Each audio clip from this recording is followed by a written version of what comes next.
Welcome to In the Counsel's Chair.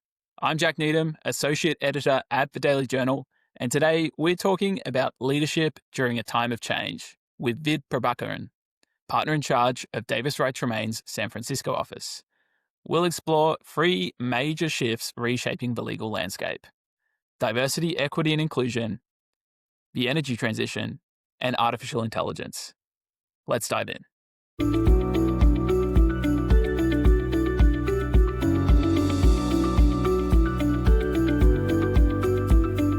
Vid Prabhakaran, thank you so much for joining the Daily Journal's new podcast, In the Counsel's Chair. Really excited to have you along for today's episode, focusing on change in a few different areas. But I wanted to start by throwing to you, if you can just give the lowdown on who you are, where you work, your current position, and how you got there. Yeah. Jack, thanks so much for having me. This is going to be some fun for me. My name is Vid Prabhakaran. I'm the partner in charge of the San Francisco office of Davis Wright Tremaine. So Davis Wright Tremaine, big national law firm, got offices all over the country. But we're here in San Francisco because everybody wants to be in the Bay Area to some degree. My practice is primarily focused on energy regulatory. And so most of my practice is focus on California and the changing climate related laws that are happening here. And so, I represent everybody from the dirtiest of the dirty to the cleanest of the clean, but everybody is trying to make a buck in the new green future here in California. And so it's a really exciting time to be an energy practitioner as a result. Awesome.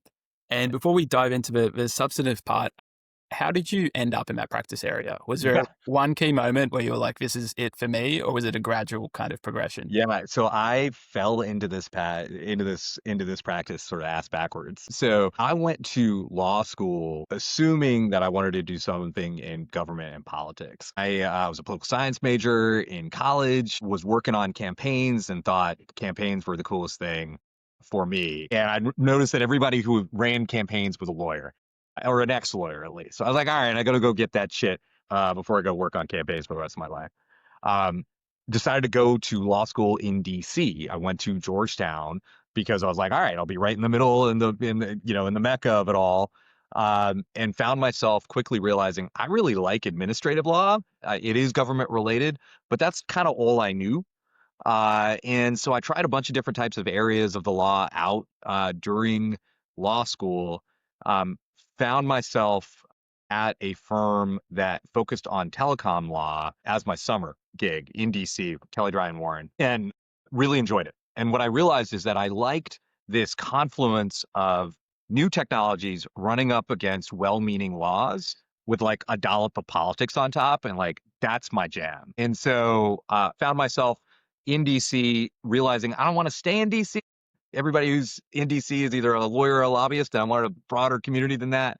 So I decided to come back west and found myself in San Francisco doing this kind of telecom work at a small boutique here in San Francisco, but realized that boutique was wonderful because it did telecom law, it did water law, it did transportation law, and it did energy.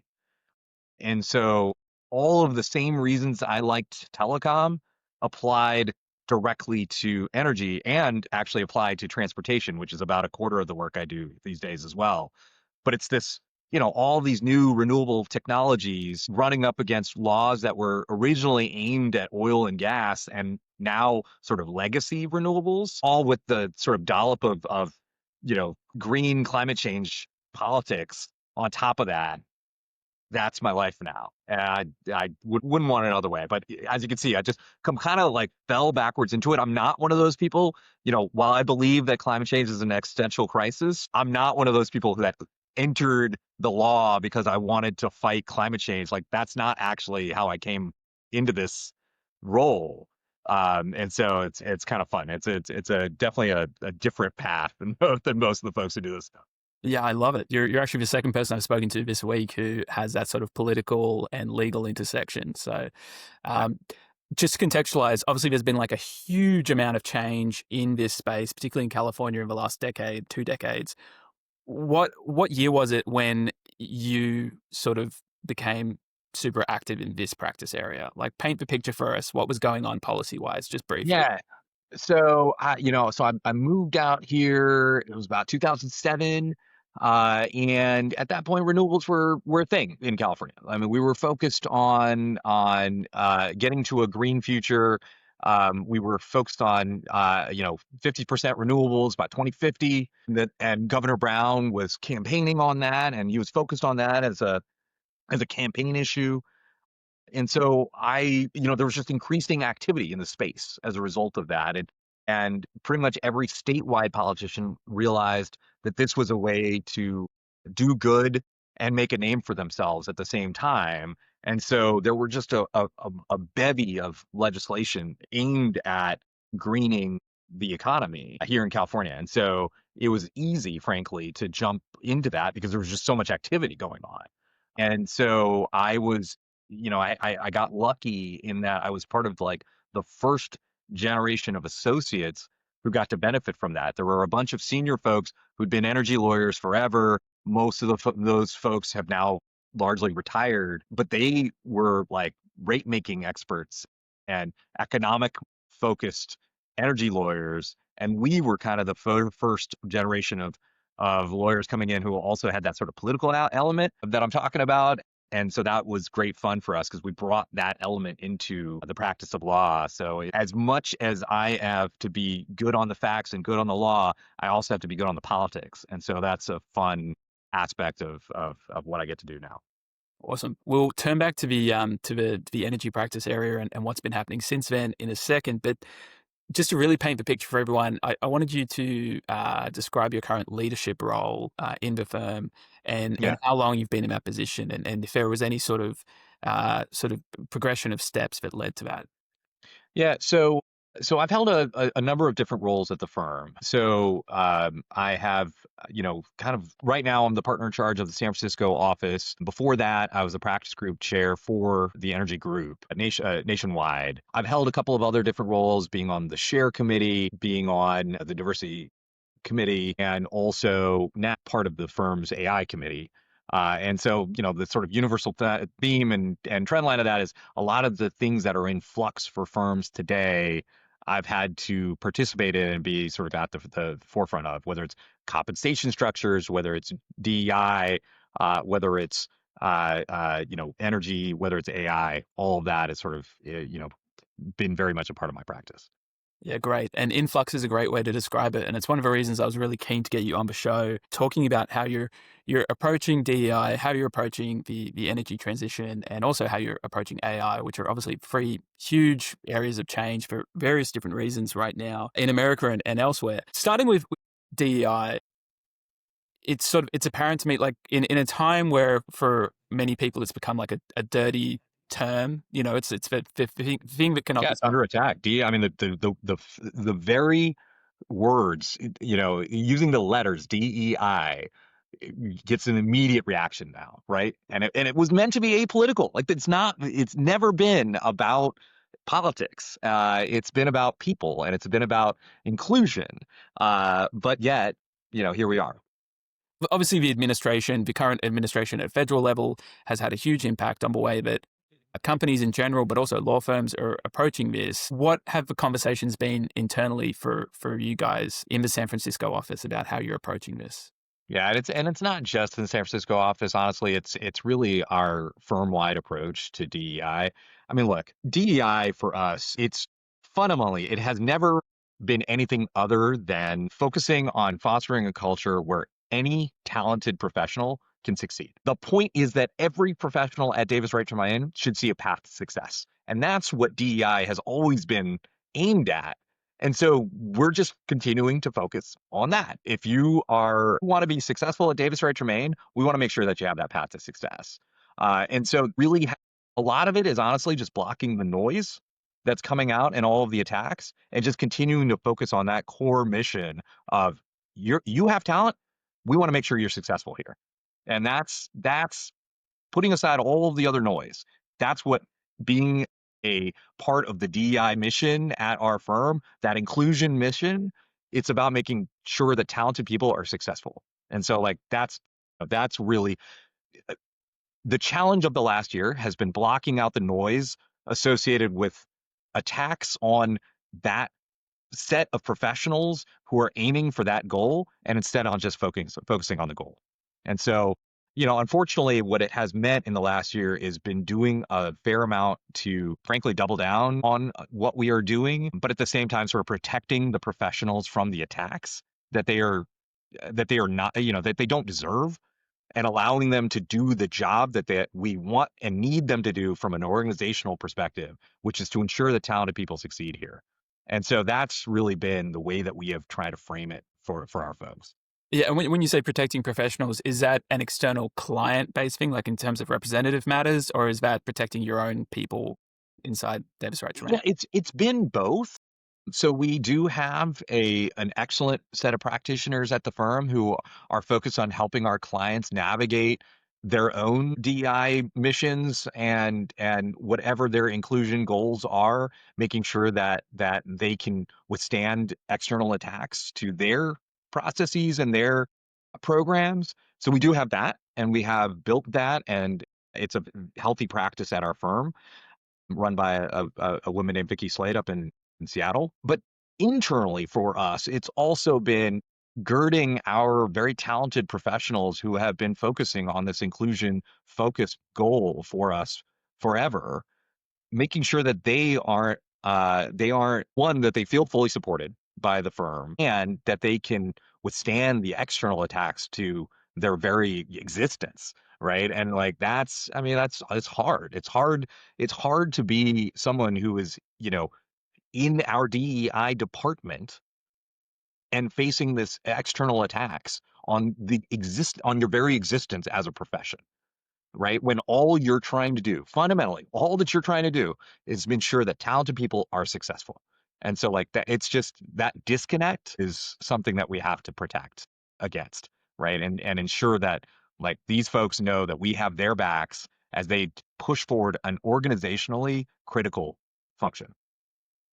And so you talk about the noise, and it sounds like structurally, internally, you're all in on it on DEI. Have you had to, in terms of the way you pitch the firm to prospective employees, and in terms of marketing that sort of DEI element, did you have to change anything about that, or is it helpful in the current environment to double down and So, I mean, it's interesting, right? I mean, it is to the extent that using the letters DEI is polarizing externally.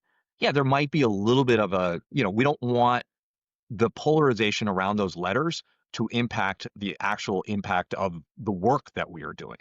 So, like, if you look at, for example, a pipeline program, something that's aimed at helping underrepresented communities get opportunities in a law firm, right? There is fundamentally no disconnect. You can talk to anyone with of any political stripe, and they are in favor of giving people more opportunity who did not have opportunity. Does not matter. And so that inclusion goal is not a difficult one to sell, but as long as you don't label it as a DEI program, but instead are focused on this is a pipeline program for folks who are underrepresented in the legal profession of any culture, any stripe, and whatever that may be. If you have a background that finds itself, you have a compelling background, doesn't really matter what you're, like we want you. We want you to be, you're talented, we want you to be successful here and we want to bring those folks in. And so it's just a little bit of like the noise on that is like, okay, maybe we can't label this a DEI program, but labeling it a pipeline program is completely reasonable and one that will get general acclaim from anyone, even folks who would attack the letters DEI believe strongly in inclusion programs. And so like, and believe strongly in pipeline programs. So, I think it's really just a matter of making sure that the noise doesn't get away from the goal. yeah. And in terms of the noise again, are you kind of anticipating that the worst is over? Like that, you changes have been made, or are you sort of bracing for maybe this to I, continue? yeah, I mean, look, the political climate continues to be a challenge for anybody who is focused on DEI, and so I don't think that we are kidding ourselves or pretending ourselves that this onslaught is over. The onslaught has been helpful in a weird way. I mean, not generally. Like let's be real. I would rather we didn't have it, but But it's been helpful in helping us crystallize, like really emphasizing the goal and emphasizing that you know that mantra of helping talented people succeed. That mantra is one that really got crystallized as we were facing these attacks because we needed to explain what it is that we were doing in a way that was more compelling to a broader set of people. And that inclusion, it's just, and so that has been helpful. Like it has actually been helpful to better articulate what it is that we have been doing and why it's necessary for organizational success. And so, we're good there. I think we really crystallized that message. And so that I think is really what's girding us for what's going to continue here. Mm, Is, I mean, we're not backing away as a firm from the initials, but we are very much trying to ensure that we are a Big Ten here. And the goal here is to ensure that people understand that inclusion and giving opportunities to folks who did not necessarily have those opportunities is a good thing generally. And so if that means divorcing it from the terminology that's so divisive, so be it, because all of us are focused on the goal. yeah. And we'll move on in a second, but Yeah. just briefly, is there I know when I reached out to you, it was something you really wanted to talk about. Is there a personal element to this of why it is so important to you? Yeah. I mean, look, look, I'm South Asian, right? I have no lawyers in my family. I was privileged in growing up at a middle class family with resources, and where the expectation was that I was going to go to college and that I would graduate and most likely go get a professional degree. Like that was the expectation that I had from when I was a young child. And so, you know, all of that family background and all of that privilege that I had set me up for success. But I had no lawyers in my family. So when I sort of did a pivot and didn't become the doctor that my parents dreamed of, a typical South Asian dreams, right? I didn't really have someone to help me chart my path as a lawyer. And, you know, affinity programs were a hugely important path for my success, both within the firm and just within the profession generally.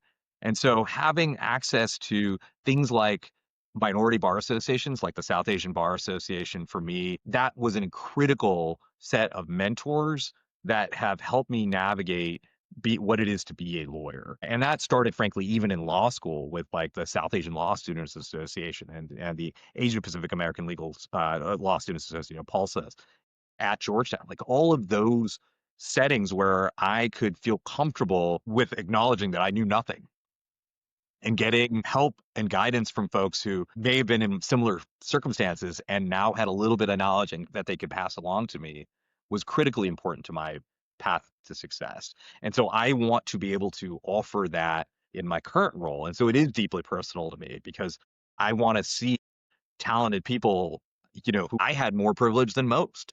But I see the raw talent of folks who are coming up without any of the privilege that I had and the resources that I had.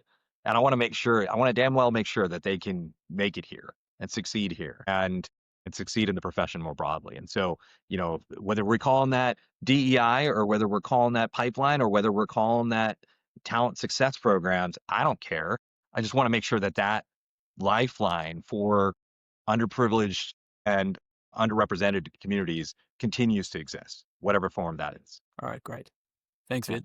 Um, the second thing I want to talk about from a practice area perspective, obviously, in the energy sector and environmental laws have been in a huge state of flux in the last year at the federal level. I mean, I'm even looking internationally at the COP conference that's going on right now as we're recording. It seems to a casual observer that the level of disagreement over these things has only increased in the last 2 years as opposed to, more of a cohesion.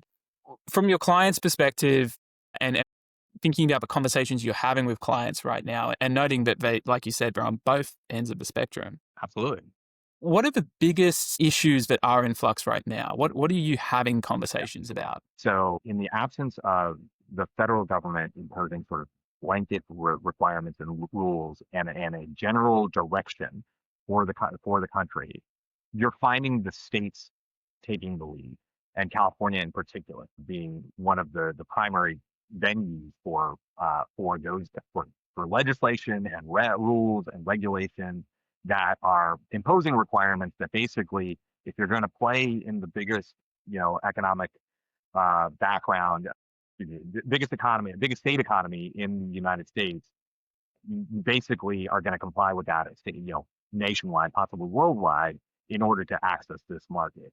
And so, California knows that and is taking full advantage of that to sort of push forward their climate agenda, right? And so, for my clients who are all trying to figure out how to navigate in this shifting set of circumstances, instead of new wave of energy requirements in terms of just capacity, right? You have data centers and you have huge energy needs that we need to handle and ensure that we have enough capacity to build to support at the same time as we have these climate goals where we don't want to see the destruction of our earth. Uh, so how do you do both of those things responsibly? That's what we find ourselves focused on. And so the clients that I represent are really, really concerned about just having clear rules. They're many of them are actually sort of agnostic as to the sort of political nature of it. Whether it's greener or browner, they they care, but they care more about having certainty about what the rules are, so that they can plan based on that and have a good sense of what their costs of compliance will be, what their investments can be.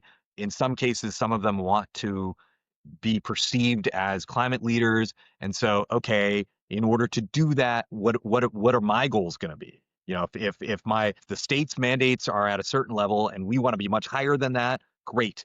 How can we set that up accordingly, right? And so you have everybody, and then there's the folks who are like, I'm just going to do whatever minimum is required, and I want to just do it at the least cost so that I can sell my product at the cheapest that I can provide and be affordable.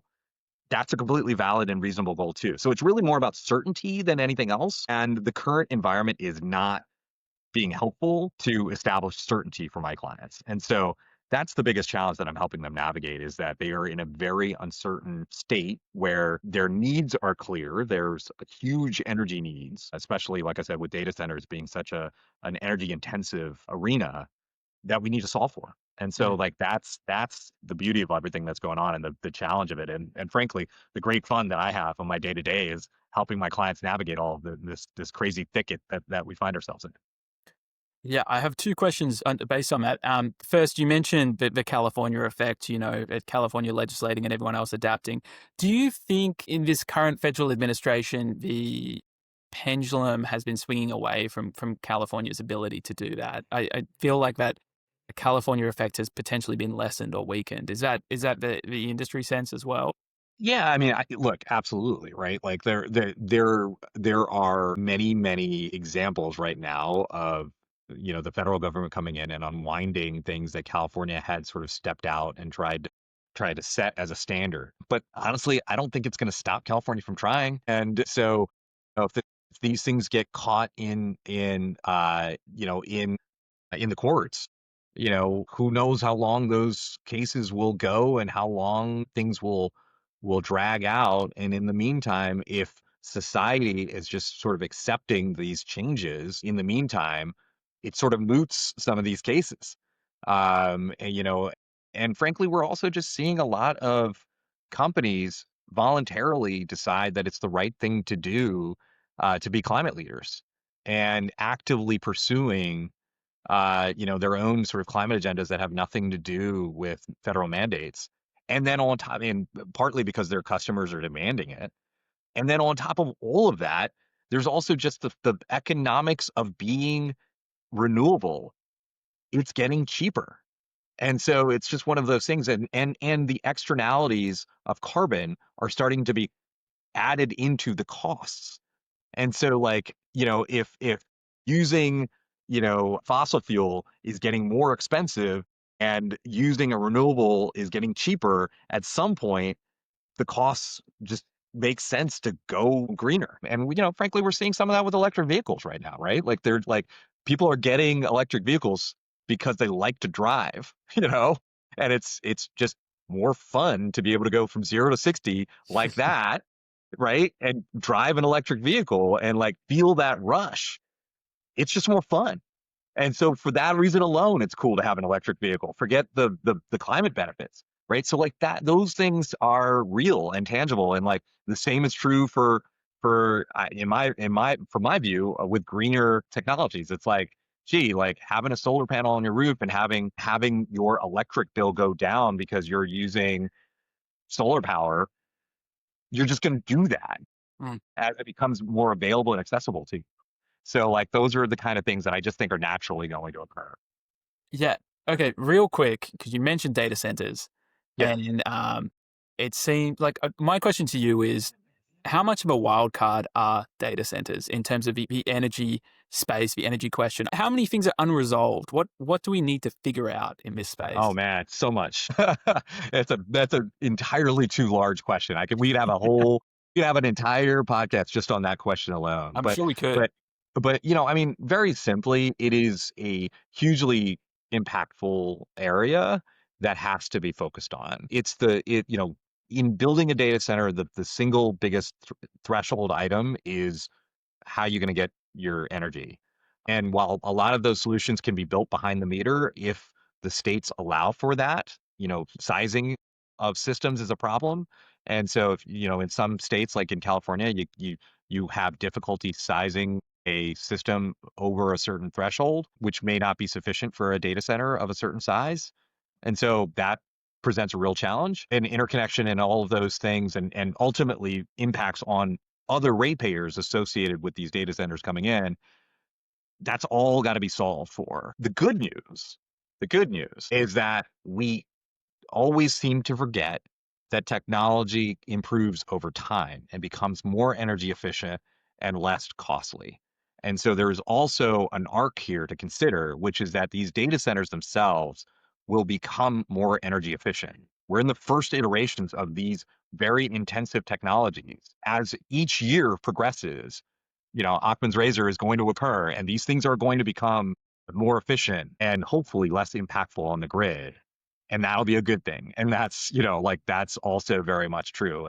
I liken this, it's not the same, but when crypto was a thing and we were worried about proof of work as a manner in which to ensure cryptocurrencies, we were all freaking out about the same things. And they were real concerns and ones that we had to consider and think through. And we did. Like now, when's the last time anyone talked about crypto as affecting energy markets? Data centers are definitely a level above. And so I don't mean to suggest that they're at the same thing. They're not.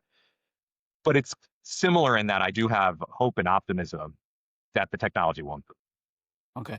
Real quick, any key cases, there might be a case you have or elsewhere, key cases or legislative interventions, policy decisions we should be keeping our eye on in the energy space? Yeah. Well, I mean, I think one that everyone's focused on right now is just the California climate disclosure laws, and that's a key consideration for everyone because if you're going to comply with these standards here in California, it's a question mark. You're going to be basically accounting for your greenhouse emissions worldwide at that point, and so that's a game changer for everyone everywhere because if you're starting to account for these, then you're going to naturally start to think about how you can control them because it's just going to reduce your costs. And so what the fate of that legislation matters. Right now, it's actually been stayed. Well, a portion of it has been stayed because of the Ninth Circuit, and so we'll all be tracking that question of whether asking people to report on their financial risks and their carbon emissions is a form of compelled speech or not. It's a super interesting novel argument, and we'll all be on sort of pins and needles to see where that goes, because that has huge ramifications, not just in the energy arena, but this question of whether disclosure requirements can be compelled speech or not is a really interesting legal topic. And so I think that's one for everyone to be paying attention to and and looking at. The other thing on the data center piece, there is likely to be a significant amount of California focused legislation on data centers. There's also a fair amount of stuff happening at the local level at the Public Utilities Commission, at the Energy Commission that will also focus on how those build outs can happen quickly, and ensure that these data centers can in fact be built. And so that will be the other thing that people I think are going to be really Great. Not moving too far from data centers, moving on to yeah artificial intelligence. It's the Yes. third thing I wanted to talk to you about because you wanted to talk to me about it. And Matt, that's Yeah. great. Finding an attorney who wants to talk about AI and how they're using it and approaching it internally is always really fascinating. So I guess my main question is there an overarching approach you have in the office towards AI? Yeah. I mean, so we at Davis Wright in general, we're trying to adopt a mantra of, we don't believe that AI is going to replace lawyers, but we do believe that lawyers who use AI in a sophisticated way are going to replace lawyers who don't. And so we are focused very much on helping not just our attorneys, but our entire law firm use AI in a way that makes us more efficient and better at what we do. And so that's a big amorphous block of stuff. And that's what's super exciting about this because AI can actually help in so many different ways. You can see the promise of it, but it's getting from point A to point B. That's the real challenge. And that has to be a huge focus for leadership at a firm. And I think I'm blessed in that many of the firm leaders get that and want to unlock that potential here at Davis, right? And so that's what we're about. I mean, we don't just want to sit on the sidelines and wait for AI to change our profession. We want to be using it to change the profession. And so that's really what we're looking at is hey, look, how can we use AI to do this better, to do this task better, not just cheaply, but better. And it's so, it's not just like efficiently. It's not about just, reducing the amount of time that we're spending on it. It's also improving the quality of Mhm. what we're doing. You have access to so much more data when you're using AI in a more streamlined, efficient manner. That's hugely powerful. And that's a great way to enhance the actual legal product and the experience-based, judgment-based advice that we are giving is going to be enhanced by the access to significant amounts of data and the analysis that we can do on that significant amounts of data in a more compressed timeline. That's only going to enhance our advice and counsel.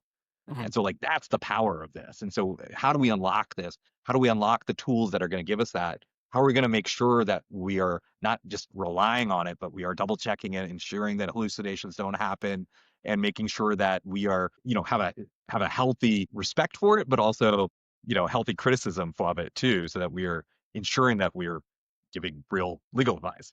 So, that's the fun of it right now. Yeah. And so that sounds incredibly big picture and incredibly interesting. How are you unlocking it? Like what are the practical applications you are using now? Yeah. Yeah, sure. So there are the practice elements, right? So very, very basically, right? So, my colleagues in the energy regulatory space often face dockets where there are, you know, 50 different parties commenting on a specific set of rules. And we have a relatively narrow interest in that rulemaking on behalf of a client. And the client doesn't really care about 90% of what has been said about the rule. They're really focused on this one narrow thing.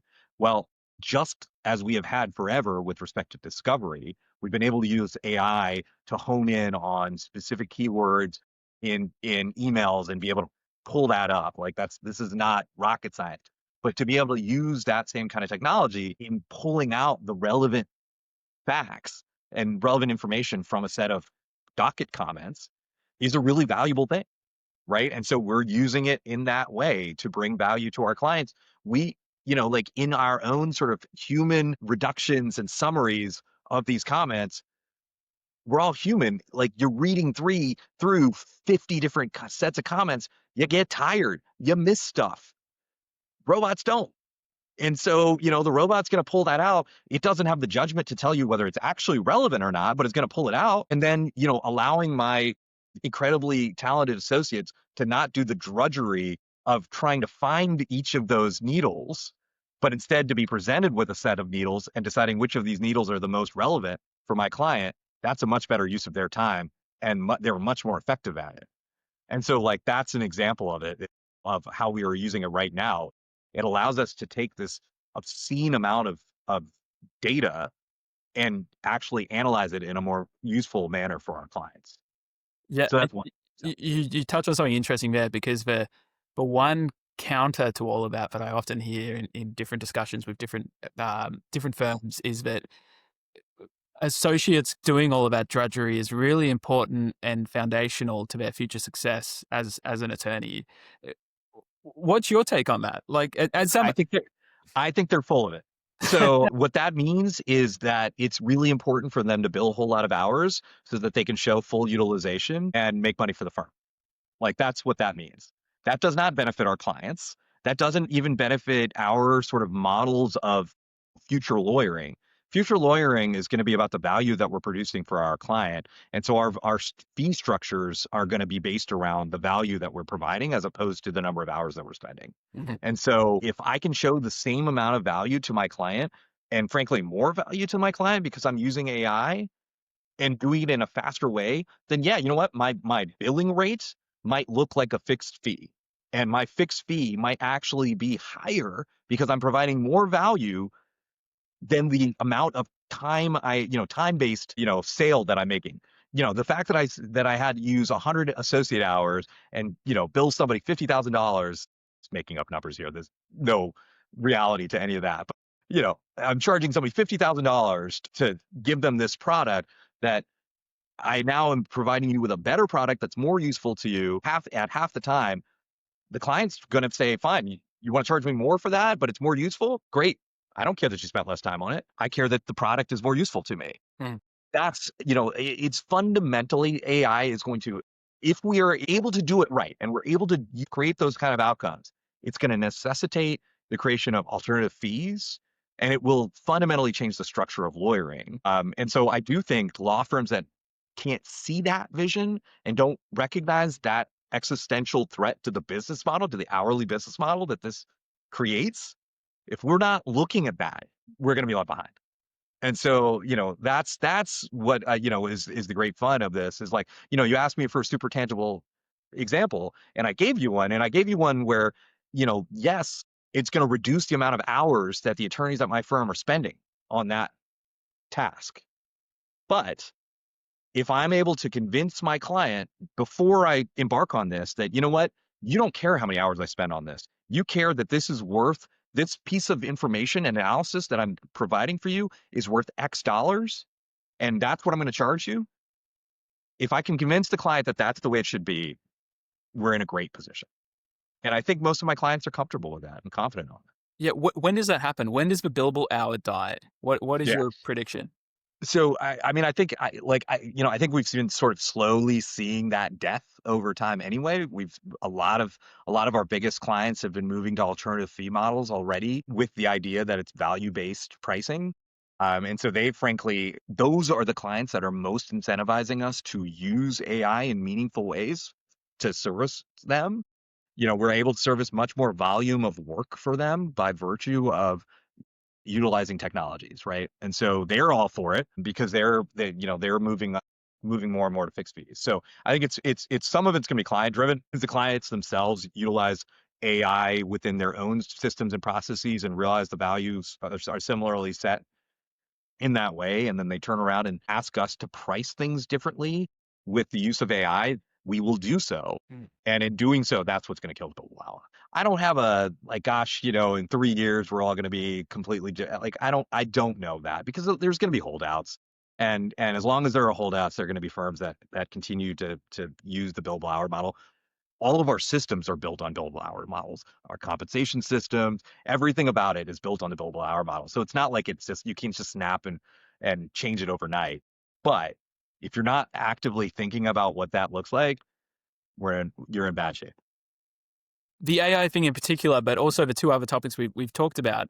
How do you, when you're bringing people along for these journeys during a time of change where people are being forced to change, is there a certain overarching approach you've adopted over years? If so, what went into that? Like, what were your role models? What resources did you lean on to become the leader that you are today? It's interesting. In terms of my role models, it's really benefited being in Silicon Valley and being in this sort of disruption economy, and watching these industries flourish kind of overnight. And so a lot of my role models are not in law. A lot of my role models are these founders, now unicorn CEOs, who I've watched take a concept and just iterate, move fast, be willing to break things, be willing to delete the things that were in the way in order to reach their goals. That's been really motivational. And so it's hard because law is all about precedents and processes. And so the disruption of the business of law has been a fascinating change. And similarly, within the energy arena, convincing lawmakers that existing well-established laws are now antiquated based on this new set of technologies that have come in is a really challenging. But it's, what you have to bring is excitement for the future and optimism for what the future, will provide for, in the case of energy, for humanity and for, the greening of our society. Like that optimism and that hope is what we're reaching for. In the law firm, it's this idea of lawyering at an even more higher level and being able to provide legal services with a value approach where that's the focus. Like that actually is aligned with everybody's goals in being a lawyer. You want to provide the best possible legal advice, and you want to create great value in doing that, and you want to build it with great value. Like this is all, we're all aligned on this. And so like that's sort of the beauty of it. So you asked me about resources. It really has been more in the tech space than anything else. I've been really focused on sort of two things in my podcast and book arenas lately. It's been sort of learning and reading about founders. David Serra's Founders podcast is one that I'm, just going through. I think he's on like episode 450. I think I've listened to like at least 3/4 of them at this point. Yeah. And then I am also, in terms of the law, you have the component of being a damn good lawyer and the actual legal acumen, but there's also this element of customer service that's so critical to what we do. And so I have also been reading a fair amount of books that are actually more aimed at customer service than anything else. And so a lot of my role models are in professions that are like the restaurant industry, for example. There's a great book about called Unreasonable Hospitality that I just read, and I'm like totally obsessed with that. So things like that are my guiding guideposts for being in this role. Yeah, it's great. You've preempted my next question, which I love. I was going to ask you for advice, but I might twist that around and say, is there a particular company or a particular founder that really stands out to you? Gosh, yeah. I mean, right now I'm super focused on Jensen and Nvidia, and just that his story and the arc of that company are just fascinating to me. And so I you know everything I have read about the guy and seen about his success, he's just sort of maniacally focused on delivering the best possible product and doesn't really care what other people think about other products. It's just, he's just focused on his and making it the best. And, I think there's a lot to be said for doing that with the inflection point that we are in the law. It's like we can deliver this product, and I believe that AI will help us deliver that product better than anyone else. And so how we can incorporate AI into the product, I think is a mission critical role for us at the firm. And so that's going to be what I get to focus on for the next couple of years, I think. Yeah, exciting times ahead. Yeah, Well, for sure. Vid, thank you so much for joining us. We could talk for days and days about all of this stuff, but I really do appreciate you jumping on and having a chat. And Absolutely. yeah, really appreciate it. Thanks so much for having me. Thanks. That's a wrap on this week's episode of In the Counsel's Chair featuring Vid Prabhakaran. If you haven't done so already, make sure you subscribe to In the Counsel's Chair on Apple Podcasts, Spotify, wherever you get your podcasts, and never miss an episode. You can also catch up on previous episodes of the podcast on the Daily Journal website. We'll be back with a fresh episode next week.